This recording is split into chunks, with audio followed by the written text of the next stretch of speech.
Hello friends, this is Himanshi and welcome to let's learn. तो आज हम करेंगे मैथ्स पेडागोजी का डिस्कशन। कुछ क्वेश्चंस होंगे 20 के अराउंड जिनको हम डिस्कस करेंगे, क्योंकि मैथ्स पेडागोजी 15 नंबर की आती है आपकी, और उस 15 नंबर में से बहुत सारे क्वेश्चंस आपके कॉन्सेप्चुअल भी ना कहें तो अंडरस्टैंडिंग बेस्ड होते हैं। मतलब ऑफ कोर्स वो किसी कॉन्सेप्ट में बेस्ड हैं, बट अगर आपने सीडीपी अच्छे से की हुई है तो आपको ये पता लगेगा कि आप आसानी से सॉल्व कर पाएंगे। एक दो क्वेश्चन उस तरह के होते हैं जो बिल्कुल हार्डकोर मैथमेटिकल नॉलेज आपकी मांगते हैं।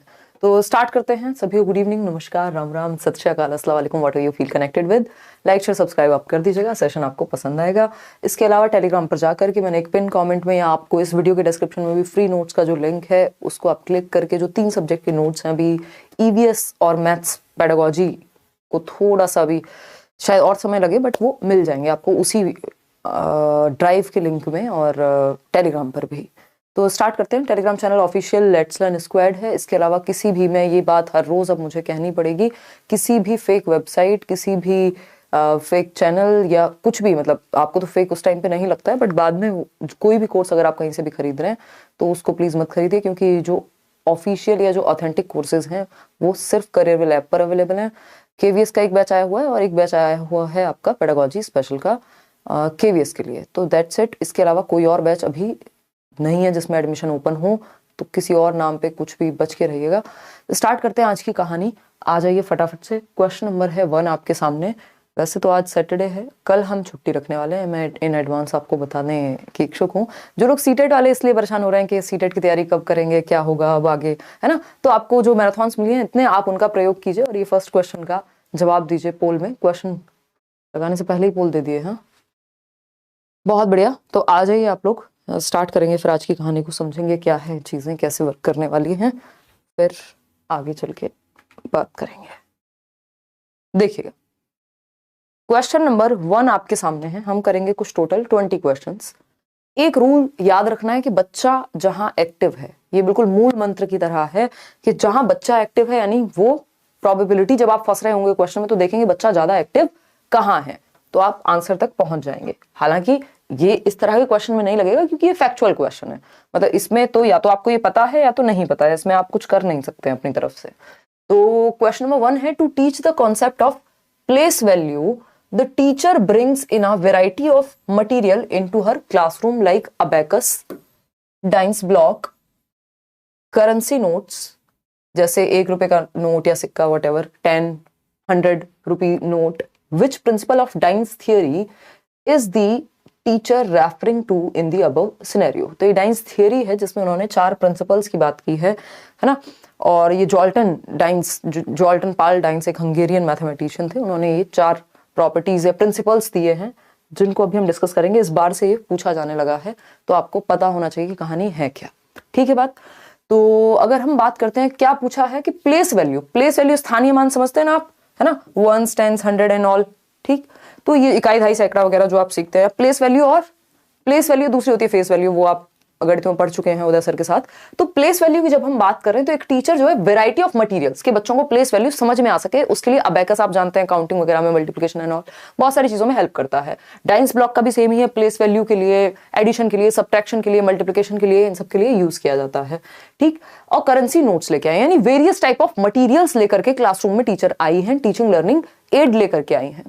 तो ये कौन से प्रिंसिपल को इस सिनेरियो में रेफर कर रही हैं जब वो डाइंस ब्लॉक, अबैकस, नोट्स ये सब लेकर के आ रही हैं? तो पहला प्रिंसिपल है डायनेमिक प्रिंसिपल, दूसरा है मैथमेटिकल वेरिएबिलिटी प्रिंसिपल, आप लोग कह रहे हैं डी। देखिए, इसमें इसको एक बार पढ़ लीजिएगा या मैराथन वगैरह में हम देख लेंगे एक बार, तो इसमें डी नहीं होगा। कंस्ट्रक्टिविटी जो प्रिंसिपल है वो ये कहता है कि भाई आप जिसको आप आंसर कर रहे हैं ज्यादातर लोग, जो कि गलत है, कि आप पहले कॉन्सेप्ट समझा दीजिए उसके बाद एनालिसिस पर जाइए। इसमें मटेरियल की बात एज सच नहीं हुई है। इसको कंस्ट्रक्टिविटी मतलब प्याजे से मत जोड़िए, ये अलग है। ठीक है, ये अपने आप में फैक्चुअल क्वेश्चन है कि जो आपको थियरी पढ़ के ही समझ में आना चाहिए। तो हालांकि मैं ये चारों बता देती हूं आपको। कंस्ट्रक्टिविटी प्रिंसिपल क्या है कि भाई ये क्या है कि आप पहले कॉन्सेप्ट को समझेंगे और उसके बाद एनालिसिस पर जाते हैं। ठीक, अगर हम बात करते हैं आपका डायनेमिक प्रिंसिपल का। तो डायनेमिक प्रिंसिपल में आपको थोड़ा रियल वर्ल्ड नॉलेज बच्चे को हो, कुछ एक्सपीरियंसेस दिए हो, फिर जाकर के आप आगे बढ़ते हैं, मटेरियल वगैरह का यूज करेंगे। मैथमेटिकल वेरिएबिलिटी, मैथमेटिकल वेरिएबिलिटी में क्या है कि आप एक टूल का, अगर आप वेरिएबल्स को समझा रहे हैं तो मल्टीपल वेरिएबल्स को समझाने के लिए आप एक टूल का प्रयोग करते हैं। इसका जस्ट ऑपोजिट है परसेप्चुअल वेरिएबिलिटी प्रिंसिपल, जो कि यहां सही उत्तर है। जो ये परसेप्चुअल वेरिएबिलिटी प्रिंसिपल है, ये मल्टीपल जो वेरिएबल्स हैं उनके लिए मल्टीपल टूल्स का प्रयोग करने की बात करेगा, है ना। मल्टीपल टूल्स का प्रयोग करने की बात करेगा, जैसे कि यहां पे हुए हैं मल्टीपल टूल्स प्रयोग में आए हैं, यूज में आए हैं, जैसे अबेकस है, डाइंस ब्लॉक है, नोट्स हैं। तो परसेप्चुअल वेरिएबिलिटी प्रिंसिपल में आप एक परसेप्शन को या उसके कॉन्सेप्ट को बिल्ड करने के लिए मल्टीपल वेरिएबल्स का यूज करते हैं, जिससे वो अलग अलग, मान लीजिए डाइंस ब्लॉक है तो उससे भी समझ बनेगी, मतलब मल्टीपल वेरिएबल्स यहां यूज हो रहे हैं। जबकि मैथमेटिकल वेरिएबिलिटी में एक वेरिएबल्स को समझाने के लिए एक टूल यूज हो रहा था, यहां पे मल्टीपल टूल्स यूज हो रहे हैं। जस्ट हल्का सा ऑपोजिट कह सकते हैं इसको। तो डायनेमिक यहां पे उत्तर नहीं होगा, ना आपका डी होगा। कंस्ट्रक्टिविटी में हमने बात कर ली, पहले कॉन्सेप्ट बाद में एनालिसिस। तो परसेप्चुअल वेरिएबिलिटी प्रिंसिपल है, ये एकदम फैक्ट है। और अगर हम बात करें, ये 4 है, इनका नाम भी ध्यान में रखना है। एक क्वेश्चन मैंने देखा था, शायद आज इंक्लूडेड भी है, कि ये नाम भी पूछ लेता है आपसे कि डाइंस की जब हम बात कर रहे हैं तो उन्होंने कौन से प्रिंसिपल्स, 4 प्रिंसिपल्स दिए हैं, इनमें से कौन सा प्रिंसिपल है या नहीं है। तो डायनेमिक याद रखना है, मैथमेटिकल वेरिएबिलिटी, फिर परसेप्चुअल वेरिएबिलिटी और आपका कंस्ट्रक्टिविटी प्रिंसिपल। तो ये डाइंस ब्लॉक है जिसको हम यहाँ देखेंगे और इसके लिए हम वंस टेंस वगैरह का प्रयोग करेंगे, समझेंगे। मान लीजिए आपको प्लेस वैल्यू है वंस टेंस 100, तो इन डाइंस ब्लॉक्स का यूज करके ये अच्छे से place value, multiplication, subtraction, addition, इन सबको सिखाया जाता है। टीचिंग लर्निंग एड्स में TLM में आते हैं, ठीक है। चलेंगे आगे बढ़ेंगे। एडिशन, सब्ट्रैक्शन, मल्टीप्लिकेशन, ये प्लेस वैल्यू, ये सब हम डाइंस ब्लॉक से सीख रहे हैं। डाइंस ब्लॉक पे बहुत क्वेश्चन पहले भी आए हुए हैं। क्वेश्चन नंबर 2 देखिएगा, ये बहुत ही आसान सा क्वेश्चन लग रहा है। एरर जहां लिखा होगा आप समझ जाएंगे कि बच्चे को एक्टिव रखना है और कोई बात इसमें मूल नहीं हो सकती, ठीक है। बताइएगा फटाफट से। क्वेश्चन नंबर 2 है, errors play an important role in mathematics, यानी जो गलतियां हैं वो महत्वपूर्ण या मुख्य भूमिका निभाती हैं गणित को सीखने में। इस स्टेटमेंट के बारे में आप क्या सोचते हैं? यानी जो त्रुटियां हैं वो एक महत्वपूर्ण भूमिका निभाती हैं बच्चे के सीखने में। अब ये CDP का कॉन्सेप्ट है जो आपको पेडागोजी में हर जगह काम आएगा, है ना। इंग्लिश की क्लास क्यों नहीं लेते, करवाएंगे यार, डोंट वरी। ऑलरेडी जो कराया हुआ उतना तो देख लो कम से कम, है। चलिए, अगर हम बात कर रहे हैं बी ऑप्शन की, सारी मैराथन्स भी होंगी, डेट अनाउंस तो हो जाने दो, इतने खुद भी तो थोड़ी प्रैक्टिस करोगे कि नहीं। देखिएगा, अगर हम बी ऑप्शन की बात कर रहे हैं तो बी ऑप्शन क्या है, जो लोग 93% लोग बी कह रहे हैं, जो कि सही भी है। जहां बच्चा एक्टिव है, बच्चे की भलाई की बात हो रही है, यानी जो गलतियां हैं, एरर्स हैं, त्रुटियां हैं, तो ये बात सही है कि गलत है कि इंपॉर्टेंट होती हैं? बिल्कुल सही है, फॉल्स नहीं हो सकती ये बात कि एरर्स इंपॉर्टेंट है, महत्वपूर्ण है गलतियां, इनको हम गलत नहीं कह सकते इस स्टेटमेंट को। तो ये ट्रू ही होगा, तो ट्रू बी ऑप्शन में है। They help teacher understand how children construct mathematical concepts, यानी जो गलतियां हैं, जो त्रुटियां बच्चे से हो रही हैं, वो शिक्षक को यह समझने में मदद करती हैं कि बच्चे गणितीय अवधारणाओं का निर्माण कैसे करते हैं, वो मैथमेटिकल कॉन्सेप्ट्स को बिल्ड कैसे करते हैं बच्चे, इस बात को समझने में गलतियां हमारी मदद करती हैं। फिर भी डी ऑप्शन देखेंगे क्योंकि ये भी ट्रू ही बोल रहा है इस बात को। As errors are indicative of low IQ, कि किसने कह दिया कि जिसका IQ ज्यादा है उससे कभी कोई गलती नहीं होगी, या गलती हो रही है तो इसका मतलब IQ कम है। ये तो खराब बात हो गई, बच्चे के भले की बात ही नहीं है। तो ये बात बिल्कुल सही है। क्यों? क्योंकि जो गलतियां बच्चे करते हैं उससे आपको समझ में आएगा कि सोच कैसे रहे हैं, वो किसी कॉन्सेप्ट को समझ कैसे रहे हैं। आप जैसे समझा रहे हैं वो तो ठीक है, लेकिन उनको कैसे समझ में आ रहा है, तो वो आप उनकी गलतियों से पता लगा पाएंगे कि गलतियां क्या है, एक विंडो का काम करेंगी लर्निंग प्रोसेस में। देखिएगा, क्वेश्चन नंबर 3 है आपके सामने और जवाब दीजिएगा और फिर हम आगे बढ़ेंगे। कौन है ये व्यक्ति जो दुखी है? हाँ देखो, नोट्स। यार बहुत सारी चीजें होती हैं और इसमें मतलब ऐसा नहीं है कि अब मैं आपको कुछ भी इस पे करेंगे बात, मिल जाएंगे नोट्स, ठीक है। आपकी वजह से इंटरेस्ट डेवलप हुआ है सीटेट में, बहुत बढ़िया। कौन है ये व्यक्ति? मीनल भार्गवा। हाँ, एग्जाम कब होगा? जब होगा, यही तो ना, एग्जाम खुद डिले हुआ है। अगर देखा जाए 16 से इन्होंने बोला था, तो एग्जाम डेट आ जाएगी, 7 दिन में निपटा देंगे सब।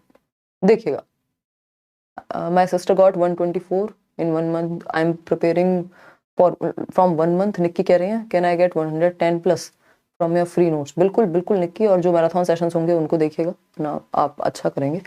तो सी ऑप्शन कह रहे हैं आप में से कई लोग। समझते हैं क्या कहानी है।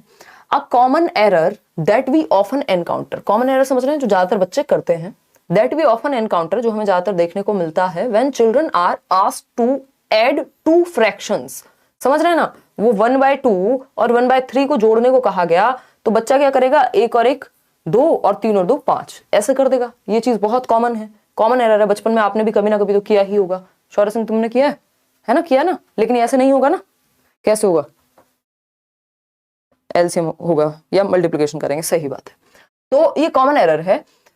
दे एट दी न्यूमरेटर, जिसको हम जो भी अंश बोलते थे, हर बोलते थे, अंश बोलते थे न्यूमरेटर को हिंदी में, और जो हर है यानी डिनोमिनेटर है उनको अलग अलग जोड़ देते हैं बिना एलसीएम लिए, बिना कुछ और करे। और what could be the possible reason for such a misconception. अब ये एक मिसकॉन्सेप्शन है बच्चों में, एक गलत अवधारणा है या वैकल्पिक अवधारणा है। इसके लिए क्या करें हम, इसको जब आप एनकाउंटर करते हैं, कॉमन गलती है जो भिन्नों का योग करते समय ऐसा होता है। Lack of conceptual understanding of the teacher, मतलब टीचर की ही सीधी गलती है। भाई पहले रीजन तो पता लगाओ। Lack of attention of students in the class, और अगर टीचर की गलती है तो दुनिया के सारे बच्चे एक आध बार तो जब ये सीखते समय कर ही देते होंगे, तो सारे ही टीचर खराब हो गए फिर तो। Lack of attention of students in the class, बच्चों में कमी हमें निकालनी ही नहीं होती।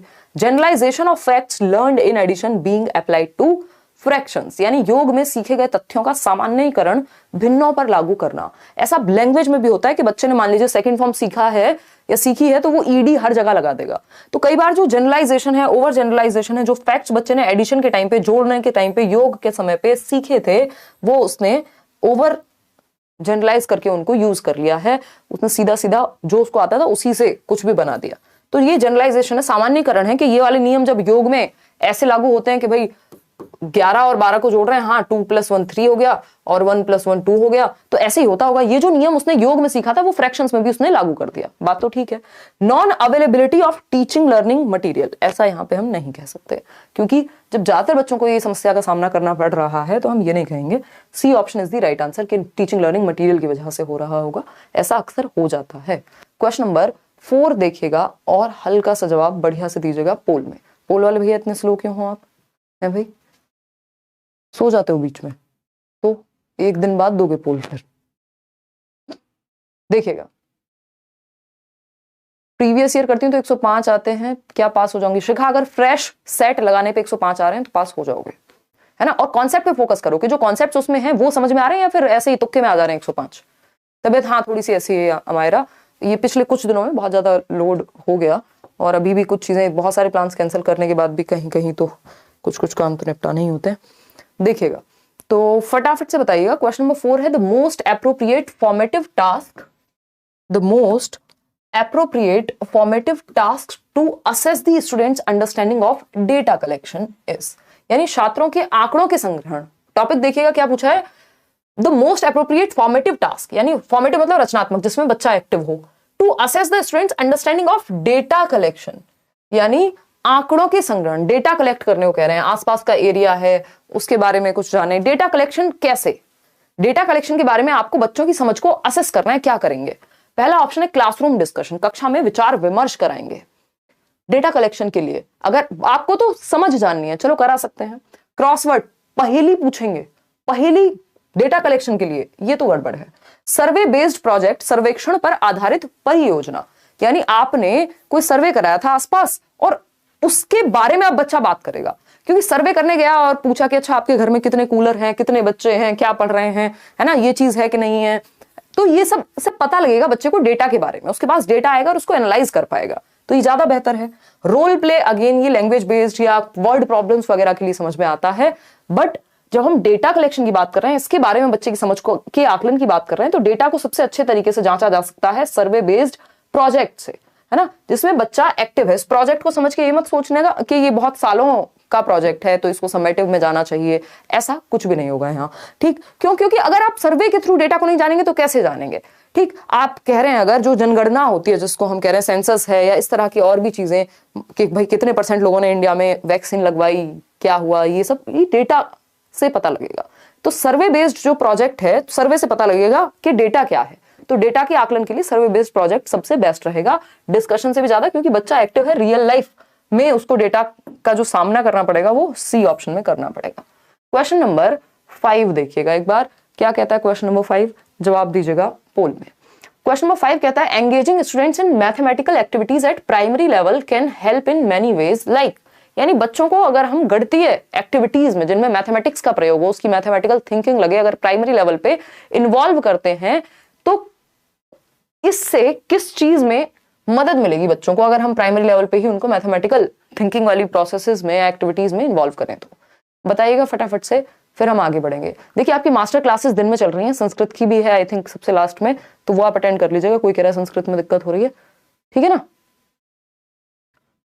बताइएगा फटाफट से। और लाइक शेयर करना आप लोग भूल जा रहे हैं, वो भी करते रहिएगा, कोई बात नहीं, तबीयत डाउन और वैसे ही चलती रहती है, ये तो छोटी मोटी बातें। तबीयत भी क्या है, ये थकान और थोड़ा ओवरवर्क जब इंसान हो जाता है बहुत लंबे समय तक छुट्टी ना मिलने पे, ऐसा होता है।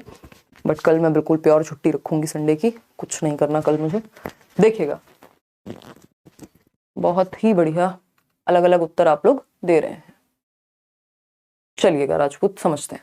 अगर हम बात कर रहे हैं डी ऑप्शन, आप लोग खुद से कह रहे हैं 62% लोग। पहले ऑप्शंस पढ़ेंगे, providing opportunities to children to explore many abstract concepts and learn computational strategies, यानी छात्रों को कई अमूर्त अवधारणाओं का अन्वेषण करने और परिकलन रणनीतियों को सीखने के अवसर प्रदान करेंगे आप। यानी जब प्राइमरी लेवल पे आप मैथमेटिकल एक्टिविटीज करा रहे हैं, उसमें से कौन सी एक्टिविटी होगी जो बच्चे को हेल्प करेगी, जैसे प्रोवाइडिंग अपॉर्चुनिटीज, ऐसे अवसर प्रदान करना जिसमें बच्चा एब्स्ट्रैक्ट कॉन्सेप्ट्स तक अपने आप पहुंचे और कंप्यूटेशनल स्ट्रेटजीज को सीखे कि कैसे शॉर्टकट में वो ऐड कर सकता है या कैसे कंप्यूट कर सकता है। इस तरह की अपॉर्चुनिटीज आप प्रोवाइड करा रहे हैं। देखिएगा अगर यहां पे लिखा होता कि एब्स्ट्रैक्ट डेटा आप प्रोवाइड करा रहे हैं, बिल्कुल गलत हो जाता आंसर, क्योंकि हम पूरे टीचिंग के जितने भी मेथड्स हैं कोशिश करते हैं कि कॉन्क्रीट टू एब्स्ट्रैक्ट जाएं, मूर्त से अमूर्त की ओर जाएं। कॉन्क्रीट क्या है, जो चीजें हमारे सामने हैं, जिनको बच्चा टच कर सके, फील कर सके। एब्स्ट्रैक्ट जो कॉन्सेप्ट्स होते हैं उनमें इमेजिनेशन ज्यादा करनी पड़ती है ना। तो यहां पे बच्चा लेकिन अपने आप एब्स्ट्रैक्ट कॉन्सेप्ट तक पहुंच रहा है, ऐसा नहीं कि आप उसको एब्स्ट्रैक्ट कॉन्सेप्ट डायरेक्ट पेश कर दे रहे हैं, वो कॉन्क्रीट एक्टिविटीज करके अपने आप सीख रहा है एब्स्ट्रैक्ट कॉन्सेप्ट्स को। सही बात है। Help to utilise free periods given in time table. देखो इस तरह के जो ऑप्शंस होते हैं वो एकदम खराब, टाइम वेस्ट, आपको डिस्ट्रैक्ट करने के लिए होते हैं कि फ्री पीरियड को यूटिलाइज करने का अच्छा तरीका है। फिर ऐसे तो फिर बहुत कुछ करा सकते थे आप, अलग अलग और भी सब्जेक्ट थे। Help students deepen their mathematical understanding and reasoning, यानी छात्रों को उनकी गणितीय समझ एवं विवेचन को और गहन करने में सहायता मिलती है। अगर बच्चे को एक्टिविटी करा रहे हैं आप प्राइमरी लेवल पे, तो जो उनकी समझ है वो डीप होगी, गहरी होगी, गहन होगी, मैथमेटिकल अंडरस्टैंडिंग को लेके, आसपास की चीजों को लेके तर्क कर पाएंगे। बात तो सही है। Serve as a tool for summative assessment. देखिए समेटिव असेसमेंट के टूल के लिए हमारा फोकस नहीं रहता, हम चाहते हैं कि बच्चा एक्टिव रहे, है ना, क्योंकि इसका जो पर्पस है वो जज करना है समेटिव का, तो हम चाहते हैं बच्चा एक्टिव रहे। तो एक्टिविटी हम इसलिए नहीं करा रहे कि उसको जज कर सकें। तो ए और सी यहां सही है, बाकी कोई सही नहीं है। तो जहां पर ए है बट सी नहीं है ना, यहां पर ए नहीं है, तो एक ही ऑप्शन है जिसमें ए और सी दोनों सही हैं या ऑप्शन में है। तो D option is the right answer. आप लोग सही उत्तर दे रहे हैं। चलिए आगे बढ़ते हैं क्वेश्चन नंबर 6 पर, समझिएगा। क्वेश्चन नंबर 6 क्या कहता है समझते हैं एक बार। क्वेश्चन नंबर 6, बहुत स्लो चल रहे हो शौर्य सिंह, ऐसे नहीं चल पाएगा। Geometry has been identified as one of the important areas of mathematics and should be an integral part of primary mathematics. यानी जो ज्योमेट्री है, ज्यामिति है, एक महत्वपूर्ण एरिया माना जाएगा इसको गणित का, and should be an integral part of primary mathematics, और प्राइमरी लेवल पे भी इसको अभिन्न अंग की तरह देख करके पढ़ाया जाना चाहिए। ज्योमेट्री क्या है भाई, ये बॉटल है मान लीजिए, तो इसकी शेप, साइज, एंगल, ये सारी चीजें हम ज्योमेट्री में देखते हैं, एरिया, ये सब पढ़ते हैं। तो ये इंपॉर्टेंट है मैथमेटिक्स के एक कॉन्सेप्ट्स में से, और प्राइमरी लेवल पे भी बच्चों को ऐसी एक्टिविटीज कराई जानी चाहिए। ठीक बात है। तो पहला ऑप्शन है all students get good marks in geometry as it is easy to understand, यानी इसलिए ज्योमेट्री को पढ़ाओ क्योंकि नंबर अच्छे आते हैं। देखिए किसी भी ऑप्शन में नंबर पे फोकस नहीं होता है, अगर आप देखेंगे बच्चे को सिखाने पे फोकस है, नंबर पे नहीं है कि अच्छे नंबर आते हैं इसलिए ज्योमेट्री पढ़ाओ। कोई सेंस है इस बात की? नहीं है। बी ऑप्शन है geometry is activity oriented and hence provides play time, यानी बच्चों को खेलने का मौका मिल जाता है और गतिविधि उन्मुख है। चलिए मान लिया। मैनी फेमस मैथमेटिकल्स, अभी इसको कट नहीं कर रहे हैं क्योंकि उतना नेगेटिव नहीं है। सी ऑप्शन है many famous mathematicians have contributed towards development of geometry, यानी कई प्रसिद्ध गणितज्ञों ने ज्यामिति के विकास में सहयोग दिया है। तो ऐसा कौन सा चैप्टर है ट्रिग्नोमेट्री से लेकर और कोई भी चैप्टर आप उठा लीजिए जिसमें गणितज्ञों ने योगदान ना दिया हो? तो कोई सेंस हुआ इस बात का कि भैया ज्योमेट्री इसलिए पढ़ाओ क्योंकि गणितज्ञों ने काम किया है? वो लगभग हर कॉन्सेप्ट पे किया है। हम तो बच्चे का भला देखेंगे ना। डी ऑप्शन है experiences in geometry help in learning and visualising mathematical ideas and concepts that are useful in daily life.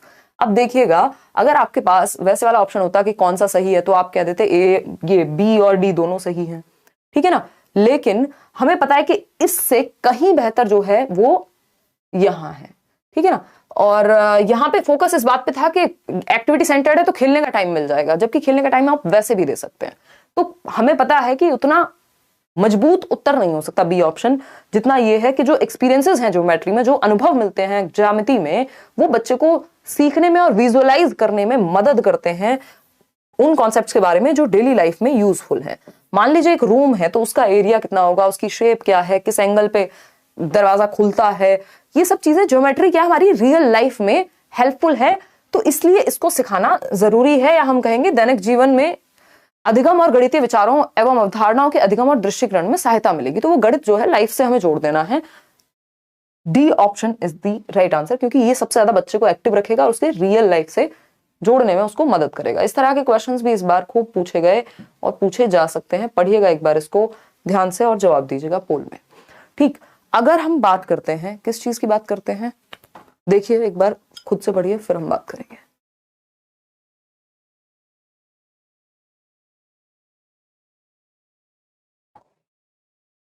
देखिएगा फटाफट से, इंग्लिश वाले दुखी ना हो, मैं कराऊंगी मैराथन भी, देखिएगा और प्रैक्टिस भी कर लेंगे। क्वेश्चन नंबर 7 में कहते हैं मिस श्रेया क्या है? एक प्राइमरी क्लास मैथमेटिक्स की टीचर है। Uses various methods to teach addition of 2 digit numbers, यानी दो संख्याओं का जो दो डिजिट के जो नंबर्स हैं, 2 अंकों वाली संख्याओं का योग पढ़ाने के लिए मल्टीपल मेथड्स यानी वेरियस टाइप्स ऑफ एक्टिविटीज वो यूज कर रही हैं। जैसे आप देख रहे हैं ऑप्शन ए में, वो क्या कर रहे हैं भाई, 23 और 46 को ऐसे भी जोड़ सकते हैं। अब इस 23 को 20 + 3 और 46 को 40 + 6 भी लिख सकते हैं, ऐसे भी जोड़ सकते हैं, आंसर सेम ही आएगा। अब 23 + 46 को डायरेक्ट ऐसे लिख सकते हैं, 6 और 3 9 होते हैं, और इसको खोल के लिख दिया। तो ये क्या है, ये वेरिड ऑप्शंस दिमाग में आ रहे हैं बच्चे के, मल्टीपल ऑप्शंस वो उसको दे रही हैं, जो कि अच्छी बात है, बुरी बात नहीं है, कंफ्यूज नहीं कर रही हैं। ठीक, तो यहां पर which of the following statements is most appropriate for her pedagogy, ये उनका स्टाइल है बाबूराव वाला। तो देखिएगा एक बार, she is focusing only on mathematical communication, यानी सिर्फ गणितीय संचार पर बल दे रही हैं, ऐसा है क्या? या फिर बी ऑप्शन है she is offering her students a multiplicity of approaches in solving problems in mathematics, यानी वह अपने छात्रों को गणित में प्रश्नों को हल करने के लिए विविध उपागमों का, यानी मल्टीपल अप्रोचेस ऑफर कर रही हैं मैथमेटिक्स में कॉन्सेप्ट को सीखने के लिए। भाई किसी बच्चे को कोई ढंग से ज्यादा अच्छे से समझ में आएगा और उसको मल्टीपल वेज आ गए एक काम को करने के, डिफरेंट तरीके हो सकते हैं, बात तो सही है। फिर भी सी और डी को पढ़ेंगे। She is confusing the student with so many methods, confusion के लिए नहीं है ये, मल्टीपल ऑप्शंस या मल्टीपल वेज में पढ़ाना बुरी बात नहीं होती, ठीक है, और कंफ्यूजन को क्लियर किया जा सकता है अगर आए भी तो।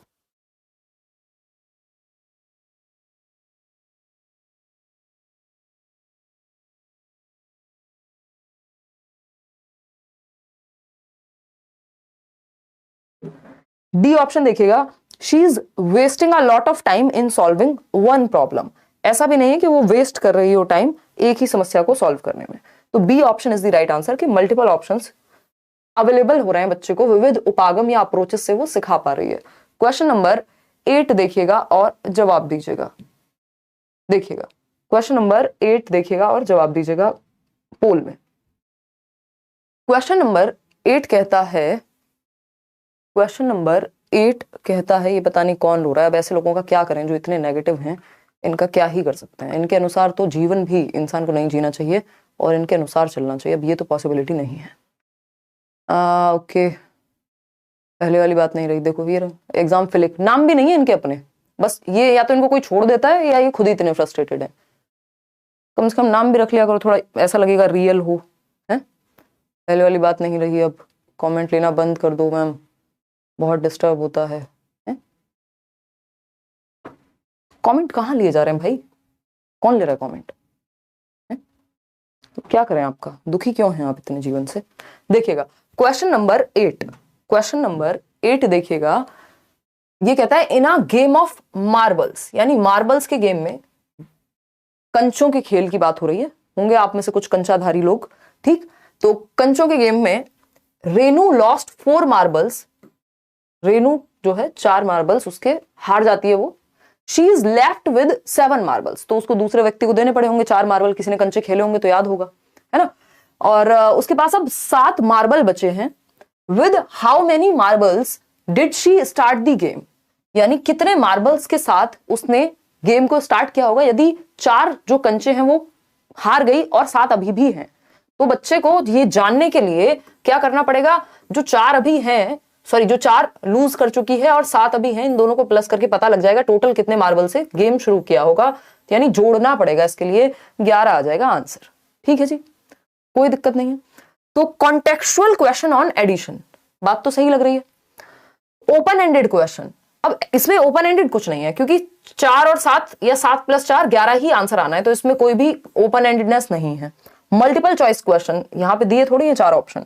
कॉन्टेक्चुअल क्वेश्चन ऑन सब्ट्रैक्शन, तो आप में से कई लोगों को ये अभी भी कंफ्यूजन है, 63% लोग ए कह रहे हैं और 13% लोग डी कह रहे हैं। देखिएगा इसमें सब्ट्रैक्शन की बात इसलिए नहीं है, ये कॉन्टेक्चुअल क्वेश्चन तो ये है संदर्भ में है, कंचों के संदर्भ में है, रियल लाइफ के संदर्भ में है, किसी कॉन्टेक्स्ट के बारे में बात हो रही है। तो जब किसी कॉन्टेक्स्ट के बारे में बात हो रही है तो हमें पता है कि मार्बल्स का गेम है, जिसमें 4 मार्बल जो रेनू है वो हार गई है, 7 उसके पास है। क्वेश्चन क्या है, with how many marbles did she start the game, कितने मार्बल्स के साथ गेम को स्टार्ट किया था, तो उसके लिए उसको ऐड करना पड़ेगा। तो हम कॉन्टेक्स्ट में एडिशन सिखा रहे हैं, है ना? कितने रह गए उसके लिए हम घटा करके नहीं कह रहे उसको, हम सिंपल कह रहे हैं एडिशन करके बता देगी वो, सब्ट्रैक्ट करके थोड़े ना बताएगी। ठीक, तो यहां पे क्या हुआ, A option is the right answer. आगे बढ़ेंगे क्वेश्चन नंबर 9 पर। देखिएगा इजी क्वेश्चंस आते हैं, आप घबराना नहीं है आपने, ठीक है ना? क्वेश्चन नंबर 9, टेंशन मत लो बिल्कुल भी। रोज सेशन क्यों नहीं लेते हो, कुमार कह रहे हैं। कुमार अभी बीच में यार कुछ केबीएस की वजह से थोड़ा सा ये कहेंगे डिस्टर्बेंस हुआ है, और कुछ चीजें भी कई बार इंपॉर्टेंट हो जाती हैं, तो एक आध दिन ऐसा हुआ है कि क्लास नहीं हो पाई है, अदरवाइज तो आपकी क्लासेस चल ही रही हैं। देखिएगा 8.5 घंटे की मैराथन देख लो, अगर मैं पूछूं तो, अगर ऐसे लोग मिल गए जिन्होंने नहीं देखी है, फिर वो ये पूछने के हकदार नहीं है कि रोज सेशन नहीं हो रहा। देखिएगा एक बार अगर हम बात करें, और जी देखिएगा अब बैलेंस हो जाएगा, जो आपका मंडे का टाइमिंग है, संडे को तो ऑफ रखेंगे यार। अब देखिएगा where do we use sexagesimal system, तो एक शास्त्रिक पद्धति है, शास्त्र या षष्ठ का जो मतलब है, सेक्साडेसिमल का जो ये मतलब है, इसका मतलब ये 60, ये सेक्सा जो वर्ड बना है वो 60 से बना है, तो जिसमें बेस 60 हो। तो ये शास्त्रिक पद्धति का उपयोग कहां पर करते हैं? पहला ऑप्शन है इन क्वांटिफिकेशन ऑफ डेटा, यानी आंकड़ों के प्रमाणीकरण में, यानी आंकड़ों को क्वांटिफाई करने के लिए, एंगल्स को मेजर करने के लिए, यानी कोण को मापने के लिए, measuring distances in foot and yards, यानी फुट और गज में माप रहे हैं किसी डिस्टेंस को, दूरी को, या फिर हिंदी और अरेबिक न्यूमरल्स में लिखने को कह रहे हैं। तो ये जो आपका सेक्साडेसिमल है, इसमें measuring, it's for measuring angles, यानी कोण को मापने के लिए, और जनरली जो 10 का बेस रखा जाता है, इसमें बेस 60 होगा।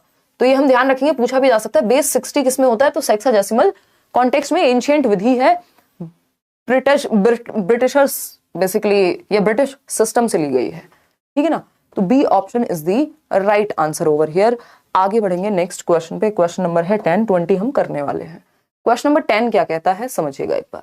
क्वेश्चन नंबर 10 कहता है which one of the following is true about teaching and learning of mathematics in classes 1 and 2, यानी कौन सी एक बात गणित पढ़ाने के विषय में कक्षा 1 और 2 के लिए सही है एज पर एनसीएफ, यानी नेशनल करिकुलम फ्रेमवर्क 2005 के अनुसार, कौन सी बात गणित के संदर्भ में सही है? इतना स्लो चल रहे हो, कैसे हो जाता है अपने आप? ध्यान नहीं है ना शौर्य, अगर ध्यान होगा तो नहीं होगा बाबू, है ना? देखिए अगर हम बात करें, कोई बात नहीं करो, क्योंकि पहले तो आप ठीक करते थे, फिर बीच में आप आलसी हो गए, आपको लगा ये तो बहुत इजी काम है, तो इस पर ध्यान देना छोड़ देते हैं, अदरवाइज ऐसा थोड़ी आता नहीं है। देखिएगा question number 10, which one of the following is true about teaching and learning of mathematics in classes 1 and 2 as per the vision of NCF? कक्षा 1 और 2 के विषय में गणित को पढ़ाने की बात हो रही है NCF के अकॉर्डिंग। तो एल्गोरिथम्स पे और रोट लर्निंग पे फोकस करेंगे। एनसीएफ क्या कोई भी अच्छी पॉलिसी रोट लर्निंग नहीं, रटंत विद्या पे फोकस नहीं करती है, मीनिंगफुल लर्निंग, अर्थपूर्ण अधिगम पर फोकस करती है। बी ऑप्शन है, only oral mathematics problems should be done in classes 1 and 2, यानी सिर्फ ओरली मैथमेटिक्स में पूछ लो, जो पूछना है मौखिक प्रश्नों का ही इस्तेमाल। क्यों भाई, इससे भी रटंत विद्या ही बढ़ेगी, बाकी एक्टिविटीज बच्चे को तो एक्टिव भी रखना है ना। Mathematics should be integrated with other subjects like language, arts, EVS, यानी गणित को अन्य विषयों जैसे भाषा, कला और पर्यावरण अध्ययन आदि के साथ समाकलित किया जाना चाहिए। यानी हम मैथ्स को लैंग्वेज के थ्रू भी सिखा रहे हैं, हम ईवीएस भी पढ़ा रहे हैं, क्योंकि मैथ्स क्या है, हर जगह है, एवरीवेयर। तो आप कॉन्टेक्स्ट में जब बात करेंगे तो ईवीएस में भी नंबर्स का जिक्र होगा, लैंग्वेज में भी जब हम बात कर रहे हैं ना, वो वर्ड प्रॉब्लम्स देते हैं कि इतने थे, कुल इतने हो गए, तो वो सब भी लैंग्वेज भी सीख रहा है बच्चा, मैथ्स भी सीख रहा है। तो इंटीग्रेटेड एजुकेशन पे हम फोकस करते हैं, जिसको हम कहते हैं कि हम समाकलित कह लीजिए या इंटरडिसिप्लिनरी अप्रोच कह लीजिए, कि आप एक सब्जेक्ट से दूसरे सब्जेक्ट को जोड़ करके पढ़ाते हैं। ऐसा नहीं है कि क्लास 1 और 2 में पढ़ाने नहीं चाहिए, जो भी आसपास की चीजें हैं उनके थ्रू बच्चा भाषा सीखेगा, अदर सब्जेक्ट लैंग्वेज सीखेगा, चाहे वो भाषा के माध्यम से हो, एनवायरनमेंट के माध्यम से हो, क्योंकि भाषा हो, एनवायरनमेंट हो, बच्चा मैथ्स तो हर जगह है ना, वो दुकान से कुछ लेने भी जाएगा, खिलौना भी मंगाएगा, कुछ भी देखेगा, तो नंबर्स तो हैं ही आसपास। ठीक, क्वेश्चन नंबर 11 देखिएगा।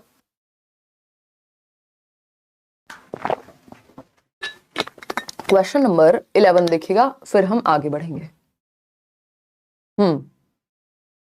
संस्कृत की क्लास आपकी टाइम टेबल में दिया हुआ है, उसमें आप अगर देखेंगे क्या कहते हैं उसको, कम्युनिटी टैब पर, या मैंने वहां पे भी टेलीग्राम पर भी मेंशन किया हुआ है। आप डेली क्लासेस आपकी 2:15 बजे से मास्टर क्लासेस हो रही हैं, जिनमें आपके क्वेश्चंस प्रैक्टिस हो रहे हैं सीटेट के लिए। अलग अलग टीचर्स करियर की टीम से आपके साथ जुड़े हुए हैं, और फिर भी आप कह रहे हैं डेली क्लासेस नहीं हो रही हैं। आपसे लास्ट में मिला था पार्किंग में, प्लीज मैम रिप्लाई दे दीजिए। राठौर यादव कह रहे हैं मेरा नाम राहुल है। राहुल, मैं रिकॉल नहीं कर पा रही हूँ, पार्किंग में एक्चुअली कई लोग मिले थे। ओके, गॉट इट, ठीक है ठीक है ठीक है ठीक है, मुझे हल्का हल्का याद आ रहा है। चलिएगा, खैर अगर हम बात करते हैं क्वेश्चन नंबर 11 की, क्वेश्चन नंबर 11 की, तो ये क्या कहता है, क्वेश्चन नंबर 11 कह रहा है, इन अ कंस्ट्रक्टिविस्ट क्लासरूम, यानी रचनावादी कक्षा, जहां पे प्याजे हैं, वाइगोस्की हैं, जहां बच्चा एक्टिव होगा, नॉलेज का कंस्ट्रक्शन करेगा, for introducing the multiplication of decimals, यानी आप डेसिमल्स, दशमलवों के गुणन का परिचय दे रहे हैं कि कैसे आप डेसिमल्स को मल्टीप्लाई कर सकते हैं। जैसे 0.5 है, 0.2.5 है, अब इसको कैसे मल्टीप्लाई करें, दशमलव को या डेसिमल्स को कैसे मल्टीप्लाई करें, इसके बारे में इंट्रोडक्शन दे रहे हैं या इंट्रोड्यूस कर रहे हैं इस कॉन्सेप्ट को। Which among the following is most appropriate, सबसे उपयुक्त बात इन सब में से कौन सी होगी डेसिमल्स को सिखाने के विषय में। Using grids to represent decimals and then introduce multiplication of decimals. देखिएगा, आप बच्चे को एक्टिव रखेंगे, क्योंकि आप क्या है, कंस्ट्रक्टिविस्ट क्लासरूम को फॉलो कर रहे हैं। तो देख लीजिए बच्चा सबसे ज्यादा एक्टिव कहां है, यानी आप दशमलव को प्रदर्शित करने के लिए ग्राफ ग्रिड का उपयोग करते हैं, और उसके बाद दशमलव के गुणन का परिचय देते हैं। ये बहुत अच्छा तरीका होता है, ग्राफ ग्रिड का प्रयोग करके आप, या ग्राफ का प्रयोग करके क्या है, डेसिमल्स को हम सिखा रहे हैं। बी ऑप्शन है, convert decimals to fractions and then multiply, यानी आप डेसिमल्स को फ्रैक्शन में कन्वर्ट करो और फिर मल्टीप्लाई कर दो। ये एकदम बोरिंग तरीका हो जाएगा, ये कंस्ट्रक्टिविस्ट नहीं है, इसमें बच्चा उतना एक्टिव या उसको रियल लाइफ से जुड़ने का मौका नहीं मिल रहा जितना ए ऑप्शन में मिला। Convert decimals to whole numbers and then multiply, तो और ये अपने आप में ये बिल्कुल घिसे पिटे मेथड्स हो गए, यहाँ पे एक्टिविटी का स्कोप कम है। Use formal algorithm to solve the questions followed by a practice worksheet, तो जो फॉर्मल एल्गोरिथम है, यानी रटंत पे चले गए अब तो आप, कि बस रूल से करा देंगे, तो ये कंस्ट्रक्टिविस्ट क्लासरूम नहीं बची, है ना, कंस्ट्रक्टिविस्ट क्लासरूम नहीं बची। कंस्ट्रक्टिविस्ट क्लासरूम में एक्टिविटी होती है, रियल लाइफ की चीजें जोड़ी जाती हैं, बच्चों को एक्टिव रखा जाता है। तो ग्रिड्स का जब आप प्रयोग कर रहे हैं डेसिमल को रिप्रेजेंट करने के लिए, तो वो बेस्ट तरीका है ना, क्योंकि बच्चे के सामने यहाँ एक तो कॉन्क्रीट मटेरियल है जिसको वो देख सकता है आंखों के सामने, रियल लाइफ में उसका यूज कर सकता है, ऐसे आप ग्रिड वगैरह देख पाएंगे। और डेसिमल्स को सिखाने के लिए ग्राफ का, ग्रिड का प्रयोग करके डेसिमल्स को सिखाया जा सकता है। तो डायरेक्टली भी आपसे पेपर में पूछ लेगा, पहले पूछा गया है कि दशमलव सिखाने के लिए कौन सा तरीका बेस्ट है, या क्या हम ग्राफ पेपर का या ग्रिड का यूज कर सकते हैं, आप कहेंगे बिल्कुल कर सकते हैं, ताकि इन हिस्सों को, ब्लॉक्स को समझ के वो फिर मल्टीप्लाई करना भी आप उसको सिखा पाएंगे। इससे और भी बहुत सारी चीजें हो जाती हैं। क्वेश्चन नंबर 12 देखिएगा, ये कहता है, a classroom discussion was initiated on the topic of sale and discount in festival season. यानी एक क्लासरूम डिस्कशन हुआ सेल और डिस्काउंट पर कि त्योहारों के मौसम में जब सेल चलती है, आप देखते हैं फ्लिपकार्ट से लेके अमेजोन से लेके और दुनिया के हर जगह आप मॉल जाइए, बाजार चले जाइए कि दिवाली की सेल है। अब वो सच में नहीं पता कि वो सच में सेल का फायदा आपको मिल रहा है या सामने वाले को ही मिल रहा है सिर्फ, है ना। और अगर हम बात करेंगे, हाँ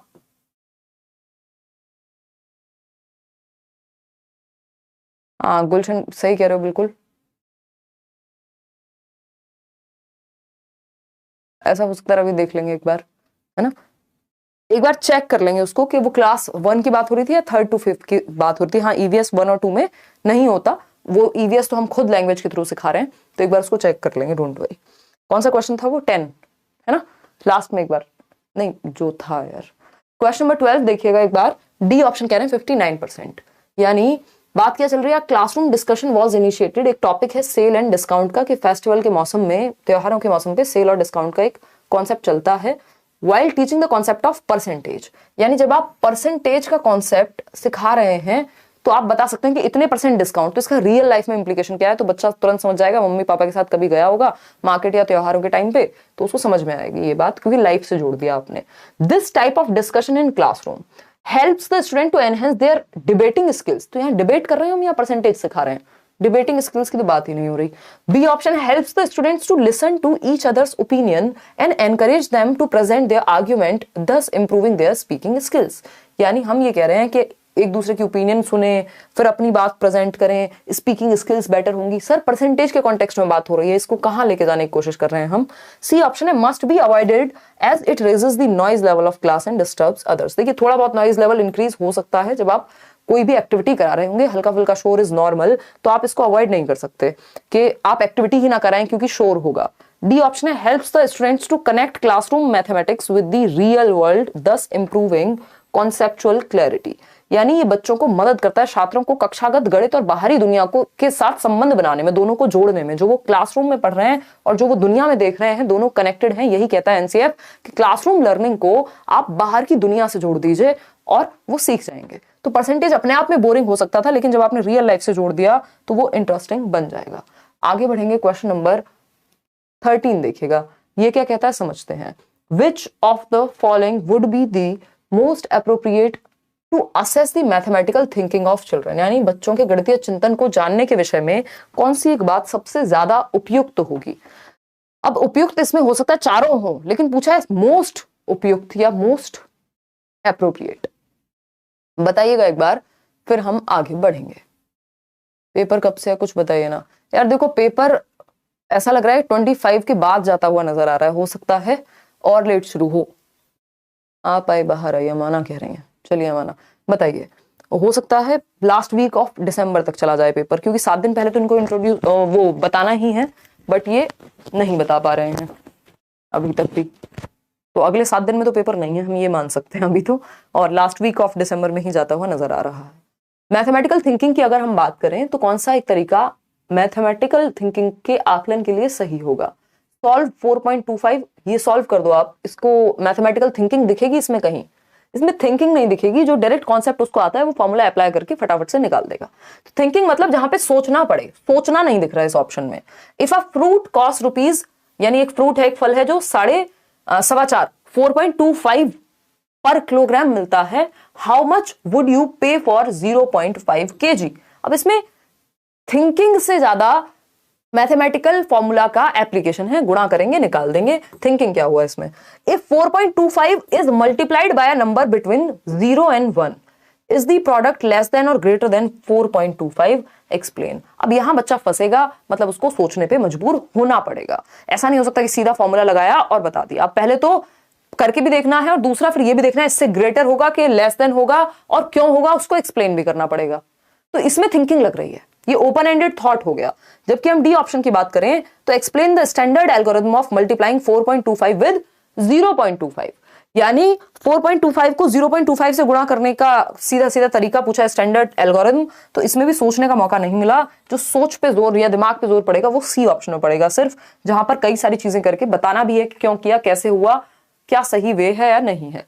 क्वेश्चन नंबर 14 देखिएगा एक बार और समझेंगे क्या कहानी है। Which of the following activity teacher can use for class 2 children to teach about subtraction of 1 digit numbers। यानी एक डिजिट की जो नंबर्स हैं या संख्याएं हैं, एक अंकीय संख्याओं को घटाने के तरीके पे बात चल रही है। क्लास कौन सी है? क्लास है 2। क्लास है कितनी? 2। तो एक डिजिट संख्याओं को जो सिंगल डिजिट है, मान लीजिए 6 में से 3 घटाना है, तो इसको घटाने के लिए कौन से तरीकों पे बात होनी चाहिए, क्या सही है, ये पूछा है हमसे सिंपल भाषा में। तो पहला ऑप्शन है हमारे सामने, draws 6 dots and encircles 2 among them and asks children to count the remaining dots, repeats the same process with similar examples। यानी टीचर क्या करें, 6 बिंदु बनाएं और उनमें से 2 बिंदुओं पर गोला बना दें और फिर बच्चों से बचे हुए बिंदुओं को गिनने के लिए कहें, है ना। 6 बिंदु, ये आपने भी पढ़ा होगा वो माचिस की तीलियों से भी, जब हम सब्ट्रैक्शन सीखते थे कि मान लीजिए 5 है और 5 में से अगर 2 चले गए तो इस 2 को कट कर देते थे, रिमेनिंग कितने बचे हुए हैं, तो ये तरीका होता था। अब यहाँ पे ये कह रहे हैं जी 5 डॉट्स हैं और इन 5 में से 2 को तो एनसर्कल कर दिया या हटा दिया और बाकी कितने बचे ये पूछा है। तो सही तो है बात, वर्ड प्रॉब्लम की बात है तो सही है। Write 6 minus 2 is equal to 4 on blackboard and ask children to write it 10 times in their notebook। देखिए आपको ये मानना पड़ेगा कि बच्चा छोटा है तो कॉन्क्रीट मटेरियल का प्रयोग करें। कॉन्क्रीट मतलब मूर्त संपत्तियों का प्रयोग करें, एक्टिविटीज चार्ट हो, जितना हो सके उसको एक्टिविटी में इन्वॉल्व करें या बाहर की दुनिया से जोड़ें, रियल लाइफ चीजों से। नहीं तो क्या होगा, ये तो सिर्फ एब्स्ट्रैक्ट नंबर्स बता दिए ना आपने 6 minus 2, जबकि कॉन्क्रीट मटेरियल का प्रयोग कब होता है, जब उसके दिमाग में ये आ जाता, भाई आप बच्चे को कहो 5 में से 3 माइनस कर दो, वहीं आप कहो ये 5 है 2 हटा दिए कितने बचे, तो वो ज्यादा बेहतर होगा। जो ये फिंगर्स वाला एग्जांपल है, क्यों? क्योंकि कक्षा 2 का बच्चा है, अभी वो कॉन्क्रीट चीजों से सीखेगा, मूर्त चीजों से सीखेगा, बजाय कि सिर्फ नंबर्स के थ्रू। सी ऑप्शन है, teacher asked children to read aloud all the problems written on the black board. ये कोई बात नहीं हुई कि बच्चों से कह दिया आपने पढ़ पढ़ के सुनाओ क्या समस्याएं लिखी हैं बोर्ड पर। डी ऑप्शन है, teacher gives a lot of numerical problems like 17 minus 8, 14 minus 2 etcetera. तो ये भी गलत तरीका हुआ, इसमें बच्चा एक्टिव नहीं है उतना या रियल लाइफ के आसपास भी नहीं है जितना वो ए ऑप्शन में है। तो ए ऑप्शन बेटर एक्टिविटी है किस चीज को समझने के लिए, आपके सब्ट्रैक्शन को समझने के लिए, कक्षा 2 के लिए। ठीक है, 7 साल का बच्चा होगा मुश्किल से। देखिए अगर हम बात करते हैं क्वेश्चन नंबर 15 की, तो ये क्या कहता है, क्वेश्चन नंबर 15 कहता है Rihana wants to become a good mathematics teacher. यानी रिहाना जो है वो एक अच्छी गणित की शिक्षिका बनना चाहती है। To be a good mathematics teacher she must have, यानी रिहाना एक अच्छी गणित की अध्यापिका बनना चाहती है, तो एक अच्छी गणित की अध्यापिका बनने के लिए उसमें क्या होना चाहिए। पहला ऑप्शन है, the skills to prepare students for math olympiads, यानी बच्चों को मैथ ओलंपियाड के लिए प्रिपेयर कराना चाहिए, तो वो अच्छी टीचर होगी। मतलब जो टीचर्स मैथ्स ओलंपियाड के लिए प्रिपेयर कराते हैं वो बेस्ट हैं। कोई सेंस है इस बात की।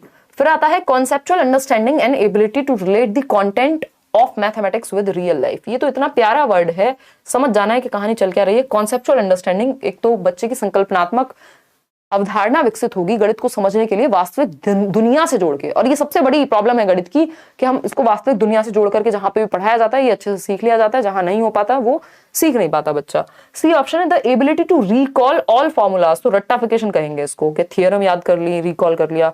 Ability to solve mental math problems, कहां लेकर के जा रहे हैं अभी हम, अगर टीचर अच्छा बनना है तो रियल लाइफ से कॉन्सेप्ट्स को जोड़ करके सिखाना पड़ेगा। मैथमेटिक्स छोड़िए, किसी भी तरह का टीचर, रियल लाइफ से अगर हम कॉन्सेप्ट को नहीं जोड़ेंगे तो वो कॉन्सेप्ट हमारे उतने दिमाग में अच्छे से नहीं जा पाएगा बच्चे के जितना वो जा सकता था। B option is the right answer. Question number 16, question number 16 क्या कहता है, क्वेश्चन नंबर 16 कहता है which of the following is not one of the principles of the Dienes theory. यानी डाइन्स थियरी जो है, जो हम अभी बात कर रहे थे डाइन्स की, जो हंगेरियन मैथमेटिशियन है, उनका नाम मैं भूल जाती हूँ, जॉल्टन डाइन्स आई थिंक उनका नाम है। तो डाइन्स ब्लॉक हम पढ़ते हैं सब्ट्रैक्शन के लिए, एडिशन के लिए, मल्टीप्लिकेशन के लिए, इन सब के प्लेस वैल्यू के लिए। अभी हमने स्टार्टिंग में भी एक क्वेश्चन किया था, तो पूछा है कौन सा एक प्रिंसिपल नहीं है। उन्होंने 4 प्रिंसिपल के बारे में मेजरली बात की है, मतलब अब बताइए इनमें से कौन सा प्रिंसिपल नहीं है। 4 ने और भी चीजों में बात की है जनरली, बट ये 4 तो हमें पता होते ही हैं या होने चाहिए। इनकी थियरी थोड़ी सी बड़ी और कॉम्प्लेक्स थियरी है। अभी 4 ऑप्शंस के थ्रू हमने सीखा था। कंस्ट्रक्टिविटी प्रिंसिपल वहां था, डायनेमिक प्रिंसिपल पे भी हमने बात की थी कि एक्सपीरियंसेस के थ्रू बच्चा सीखता है, पहले एक्सपीरियंसेस होने चाहिए फिर हम सिखाएं उसको कोई चीज। रिवर्सिबिलिटी प्रिंसिपल हमने नहीं देखा ऑप्शंस में। मैथमेटिकल वेरिएबिलिटी प्रिंसिपल हमने देखा था, और 4th हमने देखा था आपका परसेप्चुअल वेरिएबिलिटी प्रिंसिपल। लेकिन रिवर्सिबिलिटी प्रिंसिपल हमने कहीं नहीं देखा, तो ये नहीं है डाइन्स प्रिंसिपल्स का हिस्सा, सी ऑप्शन। क्वेश्चन नंबर 17 देखिएगा। क्वेश्चन नंबर 17 प्याजे से, एक क्वेश्चन प्याजे से मैथमेटिक्स की पेडागोजी में आता ही है, नंबर सेंस को लेकर के कि बच्चे कैसे नंबर का सेंस बनाते हैं क्लासेस में। नंबर अकॉर्डिंग टू प्याजे is a synthesis of two kinds of relationships the child creates among objects, यानी दो प्रकार के रिलेशनशिप हैं, यानी प्याजे के अनुसार संख्या बच्चे द्वारा वस्तुओं के बीच बनाए गए दो प्रकार के संबंधों का संश्लेषण है, यानी दो तरह के रिलेशंस हैं जिनको साथ में जोड़ करके बच्चे ने अपनी नंबर की सेंस को डेवलप किया है। पहला है ऑर्डर एंड हायरार्किकल इंक्लूजन, यानी क्रम और पदानुक्रम समावेशन। ये तो आप बिठा ही लीजिएगा दिमाग में, ठीक है। Order and reversibility, seriation and hierarchical inclusion या सीरिएशन और कंजर्वेशन। तो ये अपने आप में ही क्लासिफिकेशन का हिस्सा बन जाता है कि एक तो बच्चा ऑर्डर में समझता है जब वो नंबर सेंस की बात करेगा, और दूसरा हायरार्किकल इंक्लूजन। तो इसमें क्या होगा, सिंथेसिस लगता है कि दो चीजों को जोड़ करके ऑर्डर प्लस हायरार्किकल इंक्लूजन, यानी उसने क्लासिफाई करना, इंक्लूड करना सीख लिया है। इसको आप ऐसे भी समझ सकते हैं कि मान लीजिए दो टॉफी हैं, तो दो टॉफी का मतलब है, या तीन टॉफी है मान लीजिए, तो इसमें जिसके पास तीन टॉफी यानी दो नंबर या दो टॉफी उसके पास ऑलरेडी इंक्लूडेड है। इसका मतलब इसी को हायरार्किकल इंक्लूजन कहते हैं कि पांच में तीन तो इंक्लूड होता ही है, यानी पांच बड़ा है तीन से, ये हम कह सकते हैं, ठीक है ना। और पीजी मास्टर्स है और सीटेट नहीं है, मैं बीएड कर रही हूँ, क्या केवीएस में पीजीटी के लिए फॉर्म फिल कर सकती हूँ? उन्होंने बीएड आई थिंक मांगा हुआ है, अब ये मतलब ऐसा नहीं है कि जैसे पीजी इसमें होता है DPLSB में कि आपने मास्टर्स की हो आप बाद में बीएड कर सकते हैं, तो मंतशा मेरे ख्याल में आप नहीं कर सकते हैं, फिर भी आप वो रूल और डिटेल में पढ़ लीजिएगा, है ना। सिलेबस के साथ मैंने या वो शेयर किया हुआ है टेलीग्राम पे, तो यहाँ पे तो अब अपियरिंग में काम नहीं चल पाएगा, बीएड आपको सारी कंप्लीट चाहिए, मतलब कहा हुआ है इन्होंने, ठीक। तो ऑर्डर एंड हायरार्किकल इंक्लूजन, एक इसमें होता है one on one correspondence. Number sense के लिए प्याजे ने कुछ कुछ बातें की हैं। अगर हायरार्किकल इंक्लूजन या ऑर्डर की हम बात करें तो इसको ऐसे भी आप देख सकते हैं कि ये 1 है, 2 है, 3 है, 4 है, 5 है, तो इस 5 में ये 4 भी इंक्लूडेड है, 3 भी इंक्लूडेड है, 2 भी इंक्लूडेड है, 1 भी इंक्लूडेड है, इसी को हायरार्किकल इंक्लूजन कह रहे हैं हम, है ना। और एक चीज होती है नंबर सेंस को समझने के लिए, और ये सीक्वेंस है, क्रम है, ऑर्डर और हायरार्किकल इंक्लूजन दोनों इसमें शामिल हो गए। एक चीज है one on one correspondence, one on one correspondence, इसको मान लीजिए आपको कहा जाए कि एक नंबर, तो एक नंबर पे आप एक चीज रखेंगे, दो नंबर जहां लिखा हुआ है यानी वहां दो बॉक्स रखने होंगे, यानी किसी एक चीज से, कॉन्क्रीट मटेरियल से आपने नंबर्स के साथ उसको जोड़ दिया है। 3 है तो 3 चीजें रखेंगे आप वहां पे, या जो भी मटेरियल की बात हो रही है वो है वन ऑन वन कॉरेस्पॉन्डेंस। ये भी नंबर के ही कॉन्सेप्ट से जुड़ा हुआ है प्याजे के संदर्भ में अगर हम बात करें। क्वेश्चन नंबर 18 देखिएगा, ये क्या कहता है समझेंगे। क्वेश्चन नंबर 18 पढ़िएगा, जवाब दीजिएगा पोल में, ठीक है ना। मंतशा आप नहीं कर पाएंगे, है ना, मतलब इस चीज में अप्लाई आपकी, मतलब ऐसा नहीं आप पेपर नहीं कर पाएंगे, देखिएगा जवाब दीजिएगा।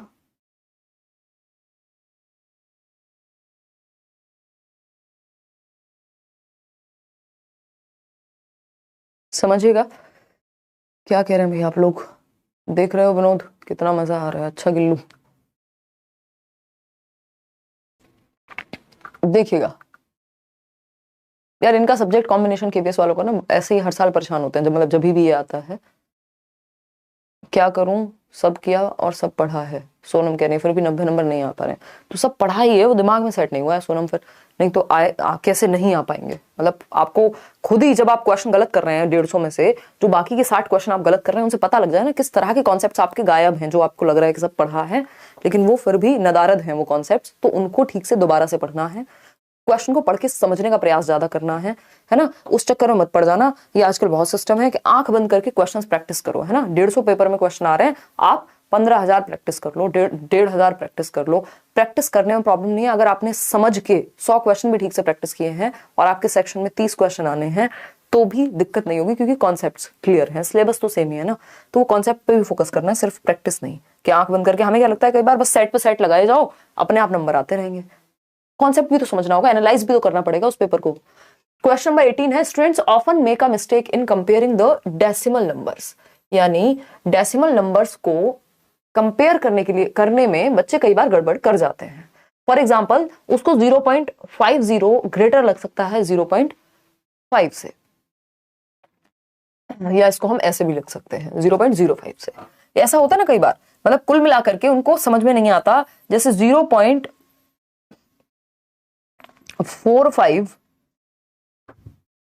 0.5 5, तो उसको लगेगा यार यही बड़ा है। तो डेसिमल में जो नंबर है वो छोटा नंबर भी हमें कई बार बड़ा नजर आता है। तो इसका रीजन क्या है इस एरर का? Over generalisation of whole number facts to decimal numbers, lack of practice of comparison of numbers, lack of representation of decimal numbers, या फिर it is a careless mistake. देखिए बच्चा केयरलेस मिस्टेक नहीं करता, रिप्रेजेंटेशन है, number line पे नहीं represent किया है, ये हम कैसे कह सकते हैं? ये जनरल मिस्टेक है। तो इसको हम यही कह सकते हैं कि ये ओवर जनरलाइजेशन है। जो होल नंबर्स के फैक्ट्स बच्चे ने सीखे हैं कि 2 बड़ा होता है 1 से, 3 बड़ा है 2 से, ये जो होल नंबर के बारे में हमने जो चीजें सीखी होती हैं उन्हीं को हम अप्लाई कर देते हैं डेसिमल नंबर पे। तो जो चीज आपने सीखी है उसको आप कहीं और भी अप्लाई करे जा रहे हैं, तो वहां पे इस तरह की मिस्टेक्स होती हैं, जैसा कि हमने अभी एक और क्वेश्चन में भी देखा था। क्वेश्चन नंबर जैसा एडिशन वगैरह में भी करता है बच्चा, जो भिन्न वाला एक क्वेश्चन था ना। क्वेश्चन नंबर 19 देखिए, सेकंड लास्ट है। Which of the following represents a national initiative taken by the ministry of education in 2021? 2021 में मिनिस्ट्री ऑफ एजुकेशन जो MHRD होती थी, ministry of human resource and development, आपको पता है NEP ने, नेशनल एजुकेशन पॉलिसी 2020 ने उसको चेंज किया है, उसका नाम हो गया शिक्षा मंत्रालय। और अब इन्होंने एक इनिशिएटिव चलाया है नेशनल लेवल पे to ensure that every child in the country attains foundational literacy and numeracy. ये इस बार KVS में भी 2 जगह पे पूछा हुआ है, सिलेबस में 2 जगह दिया हुआ है, एक तो NEP में और दूसरा अलग से भी। FLN मतलब फाउंडेशनल लिटरेसी एंड न्यूमरेसी, यानी बच्चों में हम ये देख रहे हैं हमारे देश में साक्षरता की सच में कमी है। हम डिग्रीज तो दे दे रहे हैं, हम ये तो कह दे रहे हैं कि हाँ भाई लिटरेट हो तुम, चलो ठीक है 10वीं पास हो गए, लेकिन एक्चुअल में जब हम बात कर रहे हैं बच्चा पढ़ नहीं पा रहा, बच्चा बेसिक कैलकुलेशन नहीं कर पा रहा 6th क्लास में भी, तो स्थिति क्या हो गई? गड़बड़ हो गई कि जो बेसिक फाउंडेशनल लिटरेसी और न्यूमरेसी है, जो बेसिक नंबर्स की समझ है, वो भी नहीं आ पा रही बच्चे को, है ना। तो अगर हम बात करें, देखिए बीएड अगर आपकी है और आप सीटेट क्वालिफाइड नहीं है तो आप पीजीटी में अप्लाई कर सकते हैं। पीजीटी में सीटेट नहीं चाहिए होता, अभी तक हमारे देश में मंतशा पीजीटी में सीटेट का कॉन्सेप्ट नहीं आया है। लेवल 2 तक, सिर्फ 10th तक के लिए ही सीटेट की जरूरत होती है, उसके ऊपर नहीं। ठीक, तो अगर हम बात कर रहे हैं FLN की, तो हम ये कह रहे हैं कौन सा एक इनिशिएटिव है बताइए, सब तुक्के लगा रहे हैं यहाँ पे। समग्र शिक्षा नहीं, निपुण भारत करके एक स्कीम ये लोग लेकर के आए हैं, इसके बारे में हम चर्चा भी करेंगे आपके बैचेस में। निपुण भारत करके एक स्कीम लेकर के आए, ये आप इसको सीटेट के लिए तो इतना ही जान लीजिए कि फाउंडेशनल लिटरेसी एंड न्यूमरेसी की बात कर रहे हैं कि भैया 3 से 9 वर्ष के बच्चे को बेसिक फाउंडेशनल लिटरेसी होनी चाहिए। 3 से 9 वर्ष का बच्चा, यानी कक्षा 3 तक उसको पता हो चीजें कि काम कैसे कैसे करते हैं, वो पढ़ पाए ठीक से, नंबर्स को कैलकुलेट कर पाए या यूज कर पाए, बेसिक समझ उसकी होनी चाहिए। इसको निपुण भारत कहा गया है, जिसमें इसकी फुल फॉर्म भी है एक, देख लीजिएगा, क्या पता कहीं पंगे ले लें आपसे। National initiative for proficiency in reading with understanding and numeracy. निपुण में N for national, I for initiative, जैसा कि हम परख पढ़ रहे थे, रिदम, अच्छा मुझे लगा क्वेश्चन पूछा आपने, तो रिदम यहाँ पे देखिएगा। निपुण भारत का क्या सपना है कि बच्चे भाषा और गणना, जो बेसिक कैलकुलेशन है, बेसिक नंबर स्किल्स हैं और रीडिंग स्किल्स हैं, लैंग्वेज स्किल्स हैं, वो उसको आए बच्चे को 3 से 9 वर्ष की उम्र तक ही वो निपुण हो जाए। किसमें? National initiative for proficiency in reading with understanding and numeracy, ये इसकी फुल फॉर्म है निपुण भारत की। ऐसे भी आप देख सकते हैं, ये PDF में आपके साथ शेयर कर दूंगी। National initiative, N for national, I for initiative, P for proficiency in reading, यानी proficiency in reading with comprehension या अंडरस्टैंडिंग, यानी पढ़ के समझ पाए, यानी अगर उसको पढ़ने को कुछ दिया जाए तो वो समझ के बता तो दे कम से कम कि क्या समझ आया।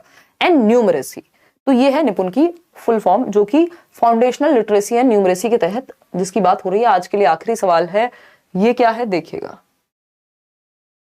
आखिरी सवाल क्या कहता है समझते हैं। क्वेश्चन नंबर 20th, फिर हम एक बार 12th या 10th क्वेश्चन था जिसमें किसी को डाउट था।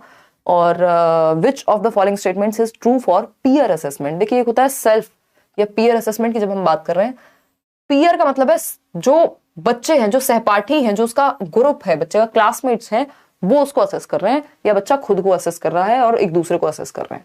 कौन सी एक बात पीयर असेसमेंट के बारे में सही है, समकक्षी मूल्यांकन के बारे में सही है। इसके बारे में नेशनल एजुकेशन पॉलिसी भी बात करती है कि बच्चे एक दूसरे को, मान लीजिए मैंने कुछ एक क्वेश्चन सॉल्व किया है या पढ़ा है, तो मैं अपने दोस्त को कहूं कि भाई इसको देखना, तुम मुझे कितने मार्क्स दोगे इसको चेक करो एक बार, या कहाँ कमी है, और उसने अगर कुछ काम किया तो मैं देखूं। यानी एक दूसरे से सीख रहे हैं, एक दूसरे का आकलन भी कर रहे हैं। तो कौन सी बात पीयर असेसमेंट के विषय में सही है? पहला ऑप्शन है it includes assessing students and providing feedback to the work of their peers. यानी इसमें सम्मिलित है कि एक बच्चा अन्य बच्चों के कार्यों का आकलन करता है और उन्हें प्रतिपुष्टि देता है, यानी वो बाकी बच्चों का आकलन कर रहा है और प्रतिपुष्टि देगा। It can not be done in pairs और ग्रुप्स। भैया पीयर का तो मतलब ये ग्रुप्स में होगा या पेयर्स में होगा, 2 लोग होंगे या 2 से ज्यादा लोग होंगे। It is a tool of summative assessment. Pair मतलब 2 लोग होंगे, पेयर से ज्यादा हो गए, 3 लोग हो गए तो ग्रुप बन गया। It is a total of summative assessment. ऐसा नहीं है कि एसए जजमेंट के लिए होता है, ये एफए का पार्ट है, रचनात्मक आकलन का पार्ट है जो पीयर असेसमेंट है। It refers to child's own assessment of learning interest and attitudes, यानी उसके खुद के इंटरेस्ट, खुद के असेसमेंट के विषय में है, तो इसको सेल्फ असेसमेंट कहते हैं, असेसमेंट एज लर्निंग भी जिसको कह देते हैं। तो ये तो नहीं होगा। आंसर है ये कि जिसमें बच्चा दूसरों के काम को और खुद के काम को दूसरों के द्वारा आकलन करवाता है, करता है, फीडबैक भी मिलता है फिर उसे अपने पीयर्स के साथ। तो A option is the right answer. Out of 20 questions कितने ठीक हुए हैं वो आप कमेंट करके बताएंगे। लाइक और शेयर सब्सक्राइब आपने नहीं किया हो तो आप करेंगे। और या 10th क्वेश्चन किसी को डाउट था एक बार उस पर चल लेते हैं। फिर कल हम बिल्कुल छुट्टी रखेंगे, मंडे से अपना 9 बजे का टाइम फिक्स है, सिर्फ सीटेट की क्लास चलेगी। अभी के लिए केवीएस का जो भी है वो ऐप पर चलेगा, तो आपको यहाँ डिस्टर्बेंस नहीं होगा, क्योंकि ज्यादातर लोग जो है वो सीटेट की तैयारी अभी कर रहे हैं और पहले से तैयारी चली आ रही थी, तो आप लोगों को निराशा ना हो इसके लिए साथ में बने रहना ही पड़ेगा। ठीक है, क्वेश्चन नंबर 10 देखिएगा। क्वेश्चन नंबर 10 ये था क्वेश्चन कि एनसीएफ के अकॉर्डिंग, क्या पोल दे दो पोल। क्वेश्चन नंबर 10 कहता है which one of the following is true about teaching and learning of mathematics in class 1 और 2। यानी क्लास 1 और 2 में मैथमेटिक्स को सिखाने की जब हम बात कर रहे हैं तो as per the vision of NCF कौन सी बात सही है? कि सिर्फ एल्गोरिथम पे नहीं, ओरल मैथमेटिक्स जी नहीं, mathematics should not be taught in class 1 and 2, ये और खराब बात हो गई। Mathematics should be integrated with other subjects like language, arts, EVS. तो देखो यहाँ पे जब आप बात कर रहे हैं कि ईवीएस होता ही नहीं है, पहली बात तो यहाँ कोई और ऑप्शन भी नहीं है जो इसके आसपास भी हो सही होने की तुलना में, है ना, क्योंकि हमारे पास। और दूसरी एक बात यह है कि यहाँ पे कहा गया कि इंटीग्रेट करना है अदर सब्जेक्ट्स के साथ। अब इसका मतलब ये नहीं हो गया कि ईवीएस की अलग से ही टेक्स्ट बुक होगी, लैंग्वेज के थ्रू भी तो वो ईवीएस सीख रहा होगा, है ना। सब्जेक्ट तो है ना ईवीएस, अगर देखा जाए टेक्स्ट बुक नहीं है, या एज अ सब्जेक्ट हम टेक्स्ट बुक की फॉर्म में प्रॉपर नहीं पढ़ा रहे हैं, लैंग्वेज और गणित के माध्यम से सिखा दे रहे हैं। तो इसी तरह से गणित को भी आपने इंक्लूड किया, गणित में भी तो कहीं ना कहीं ईवीएस इंक्लूडेड होगा। तो हम जो एनवायरमेंट के मुद्दे हैं उनको भी जोड़ रहे हैं, तो आपस में जोड़ करके या सम्मिलित करके आर्ट्स हो गई उन सब के थ्रू सिखा रहे हैं। इसका मतलब ये नहीं है कि टेक्स्ट बुक नहीं है, इसका मतलब दूसरे सब्जेक्ट के साथ जोड़ करके पढ़ा रहे हैं, ये कहना चाहते हैं। ये ऑप्शन में जो इसका भाव है वो ये है कि दूसरे सब्जेक्ट्स के साथ इंटीग्रेट करके पढ़ाना। तो बाकी कोई ऑप्शन तो इसके आसपास आता ही नहीं है। Out of 30 questions, sorry 20 questions, 30 की ही आदत हो गई है, मैं कराती भी आपको, अगर मुझे बहुत अच्छा महसूस हो रहा होता तो 30 भी करते।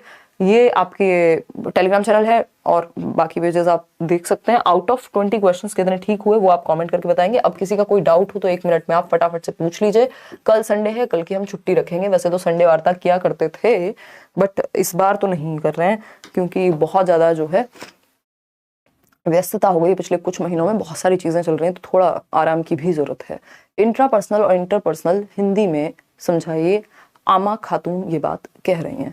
आमा देखिए, अगर हम बात करें 16 आ रहे हैं, 15 आ रहे हैं, देखिए तो इंट्रापर्सनल और इंटरपर्सनल वैसे हम कर चुके हैं। इंट्रापर्सनल, और उसमें भी लिखा हुआ है शायद आपकी जो नोट्स हैं, इंटरपर्सनल का मतलब होता है 2 या 2 से अधिक लोग। यानी मैं आपको समझ पा रही हूँ, अपने आसपास के लोगों को समझ पा रही हूँ, उनकी भावनाएं, उनका टेम्परामेंट क्या है, उनका मूड क्या है, उनके बारे में समझ पा रही हूँ, तो इंटरपर्सनल इंटेलिजेंस हो गई। जैसे टीचर में भी पाई जाएगी, आपके जो पॉलिटिकल लोग हैं उनमें भी पाई जाएगी, थेरेपिस्ट में भी पाई जाएगी। और अगर हम बात कर रहे हैं इंट्रा की, इंट्रा का मतलब ये होता है सेम। तो जब आप खुद के मूड्स को, खुद के टेम्परामेंट को, खुद के इंटरेस्ट को समझ पा रहे हैं तो वो है, खुद के इमोशंस को समझ पा रहे हैं तो वो इंट्रा है। इंट्रा का मतलब ही सेल्फ है ना। इंट्रा मतलब स्वयं में या सिंगल अगर हम कहें तो, ठीक। तो यहाँ इंट्रा को सेल्फ से जोड़ना है। हिंदी में आपको ये अलग अलग नाम से भी मिल जाएगा, अंतर्व्यक्तिक और अंतःव्यक्तिक। और इंटर की जब हम बात कर रहे हैं तो इंटर का मतलब यहाँ अदर्स से है ना। जैसे इंटर स्टेट कॉम्पिटिशन होते हैं तो यानी 2 स्टेट्स में या 2 से अधिक स्टेट में कोई इंटर स्टेट बस है, यानी एक से दूसरे स्टेट में जाएगी दूसरे के विषय में। इंट्रा का मतलब सेम या सेल्फ, ठीक। चलिए आज के लिए इतना ही रखते हैं, हम मंडे मिलेंगे। बाकी के नोट्स का भी हम आपके लिए इंतजाम कर देंगे, टेंशन मत लीजिए। है ना, क्योंकि वो इतने बड़े नोट्स नहीं होंगे कि आप पेपर से 10 दिन पहले उनको ना पढ़ पाए, तो डोंट वरी। और कोशिश रहेगी, बट मैं अभी आपको कोई डेट नहीं दूंगी, ना मैं ये कहूंगी कि तब मिल जाएंगे, क्योंकि अभी स्थिति लग नहीं रही है कि बहुत ज़्यादा काम उस पर अभी हो पाएगा, थोड़ा सा ही काम बाकी है उस पर, ठीक है ना। चलिए कल मिलते हैं, मतलब मंडे मिलते हैं। लाइक शेयर सब्सक्राइब आप कर दीजिएगा। इतने प्रीवियस जो 600 क्वेश्चंस आपको पेडागोजी कराए हुए हैं, मैथ्स के 2 सेशन हुए हैं इस बार के, पुराने सेशंस भी आप देख सकते हो, जो प्रैक्टिस क्वेश्चंस हैं, मैराथन सेशंस हैं, ये सब आप देखिए। नेशनल एजुकेशन पॉलिसी मैराथन, जिसमें सारा सब्जेक्ट के जो CDP है आपका सारा कराया है, आगे भी आपको मैराथन्स मिलेंगी।